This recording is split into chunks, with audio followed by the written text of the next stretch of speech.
अगर आप घर में एलपीजी गैस सिलेंडर इस्तेमाल करते हैं तो ये खबर आपके लिए बेहद जरूरी है। सरकार ने अचानक गैस सिलेंडर बुकिंग के नियम में बड़ा बदलाव कर दिया है और अगर आपको ये नियम नहीं पता तो अगली बार सिलेंडर बुक करते समय आपको परेशानी हो सकती है। पहले जहां नया सिलेंडर लेने के बाद सिर्फ 15 दिन में अगली बुकिंग मिल जाती, वहीं अब ये समय बढ़ाकर 21 दिन कर दिया गया है। यानी अब हर उपभोक्ता को सिलेंडर लेने के बाद कम से कम 21 दिन इंतजार करना होगा। लेकिन सवाल ये है कि सरकार ने अचानक ये नियम क्यों बदला? क्या इससे गैस सब्सिडी या कीमत पर भी असर पड़ेगा? और क्या अब सिलेंडर बुक करने के लिए 25 दिन इंतजार करना पड़ेगा या 21 दिन? आज की इस वीडियो में हम आपको इस नए नियम की पूरी सच्चाई सरकारी डेटा और मीडिया रिपोर्ट के आधार पर बताएंगे। मीडिया रिपोर्ट के मुताबिक जैसे कि दैनिक भास्कर और अन्य राष्ट्रीय न्यूज चैनलों में बताया गया है कि घरेलू एलपीजी गैस सिलेंडर की बुकिंग प्रक्रिया में बदलाव किया गया है। ये नियम देश की 3 बड़ी तेल कंपनियों के जरिए लागू किया गया है: Indian Oil Corporation, Bharat Petroleum, Hindustan Petroleum. इन सभी कंपनियों की गैस एजेंसियों के सॉफ्टवेयर सिस्टम में ये नया नियम लागू कर दिया गया है। पहले अगर कोई उपभोक्ता नया गैस सिलेंडर लेता था तो वो लगभग 15 दिन बाद दूसरा सिलेंडर प्राप्त कर सकता था, लेकिन अब नए नियम के अनुसार 21 दिन का अंतर अनिवार्य कर दिया गया है। नया नियम कैसे काम करेगा? अब सवाल ये है कि ये नया नियम कैसे लागू होगा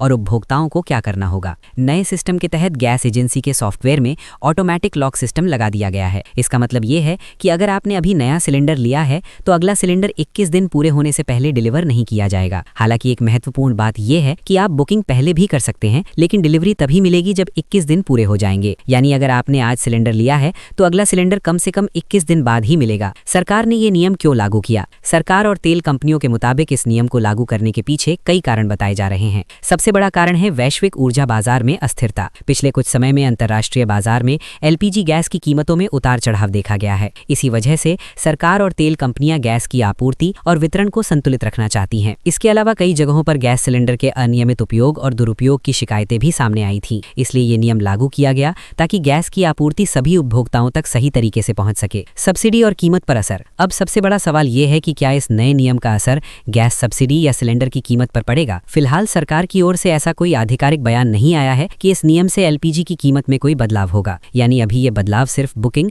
और डिलीवरी के समय अंतराल को लेकर है। सब्सिडी की प्रक्रिया पहले की तरह ही जारी रहेगी। उपभोक्ताओं के लिए जरूरी सलाह। अगर आप घर में एलपीजी गैस सिलेंडर इस्तेमाल करते हैं तो कुछ बातों का ध्यान रखना जरूरी है। गैस खत्म होने से पहले ही अगली बुकिंग कर दें। सिलेंडर का इस्तेमाल संतुलित तरीके से करें। एजेंसी से सही जानकारी लेते रहें ताकि आपको गैस खत्म होने की स्थिति में परेशानी ना हो। तो अब आप समझ गए होंगे कि गैस सिलेंडर बुकिंग का नया नियम क्या है और ये कैसे लागू होगा। अब आप हमें कमेंट में जरूर बताइए कि आपको लगता है कि ये नियम सही है या इससे आम लोगों को परेशानी होगी। और अगर आप ऐसी ही सरकारी योजना और जरूरी अपडेट सबसे पहले जानना चाहते हैं तो चैनल को जरूर सब्सक्राइब करें।